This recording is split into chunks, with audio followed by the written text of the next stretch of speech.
Alam niyo ba ang paghugas sa umaga ay exercise din? Kung nagugas kayo ng pinggan sa umaga, exercise. Umpisa na po.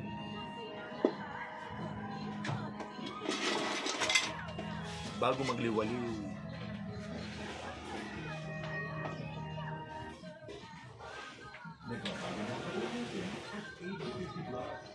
Tayo'y maghugas ng pinggan, maghugas pinggan. Tayo'y maghugas ng pinggan.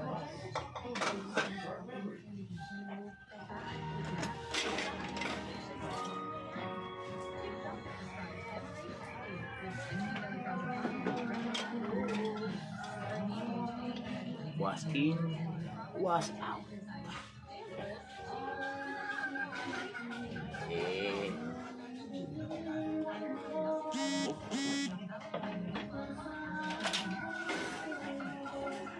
Ang paghugas ng pinggan ay isa ring ehersisyo. Kailangang damdamin mo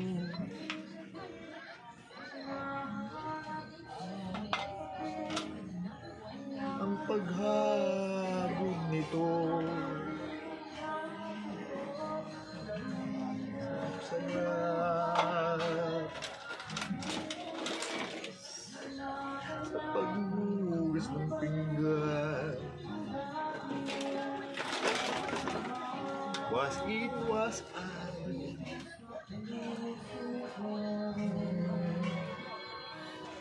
La la la la.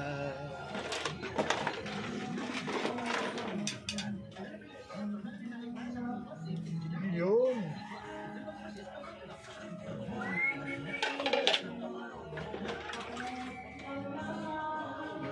Pagkatapos mag-almusal, hugas ang pinggan. Daily routine. Diba?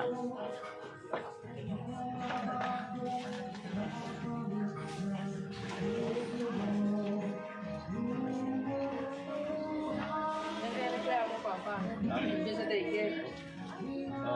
Meron silang pinadlock na motor na malaki. Motor. Na ano? Ay. Ano nangyari? Hindi nila matanggal yung motor. Kasi kapit. Ah, hindi nila matanggal? Pinadlock nga nila, hindi na makakalaman. Ano sa kapit? Kailangan pa kahepe. Eh kasi baka nakaharang siguro. Nakaharang nga doon sa daycare. Kaya ang problema nga, meron yatang ano sa daycare. Ano yata yung parang gano'n. Eh hindi maka ano.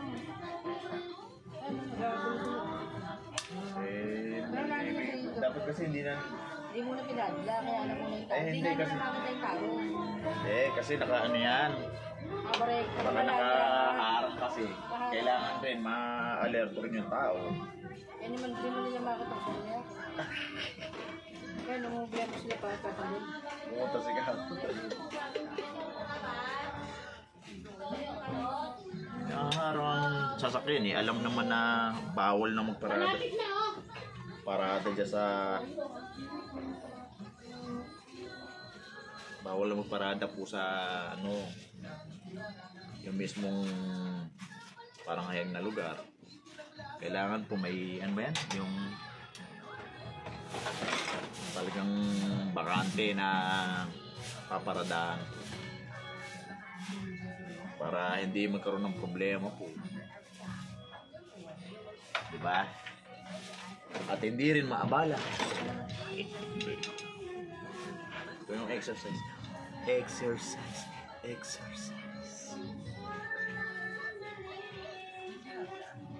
Pati tuloy si Kapitan, naabala rin, nagpunta pa sa area.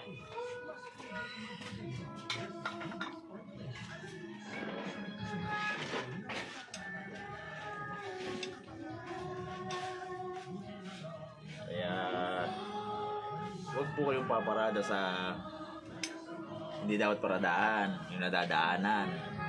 Kasi pag nakapag-istorbo kayo, in case of emergency, delikado po. Mga lods, para hindi rin po kayo magalit kung sakali pong padlakan. Kasi batas po yun eh. Batas po talaga yun na hindi po dapat tayo nakakasagabal. Eh ang barangay naman po kasi inaano lang po yung ano po ng batas. Hindi naman din po para makaperwisyo. Pinaalala lang po lagi. Kasi nangyari po minsan sa daan, kahit na alam pa natin hindi po nakakasagabal eh, kasi po in case of emergency po na kailangan may dumaang malaking sasakyan, dadaloy siyang makadaan maayos. Eh kung bigla kayong pumarada dyan at may naging aberya, no, diba? Kawawa naman yung mga merong ano, tapos matadamay, tapos asisihin, barangay po. Kawawa naman po, nautusan lang rin po at inaano lang rin po yung batas na kung sakaling ano eh, wala naman din po talagang, hindi naman po dapat problemahin. Eh, batas po ng utos po sa itaas po yun. Ano po mga ano na DILG,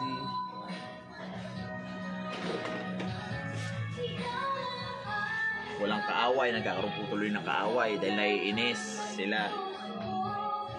Pero kawawa naman po kung doon lang po eh, hindi nyo magandang kausapin. Kasi hindi naman din po ano yun, hindi naman din po kayo makakilala na ano, ang ano po, sinusunod lang po talaga yung batas.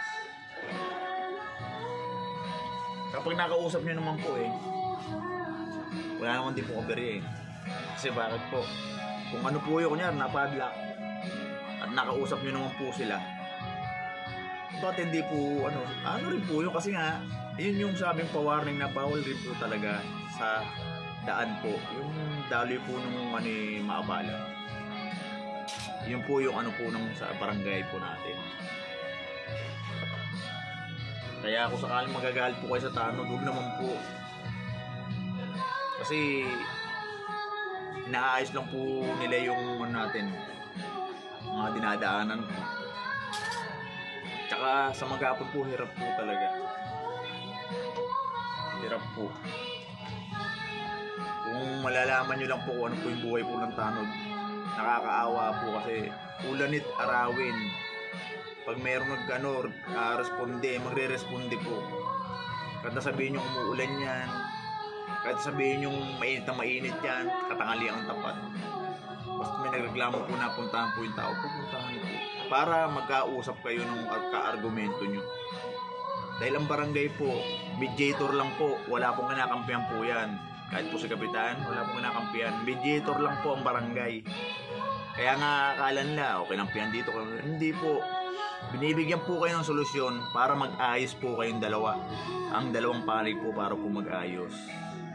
Wala pong kakampihan.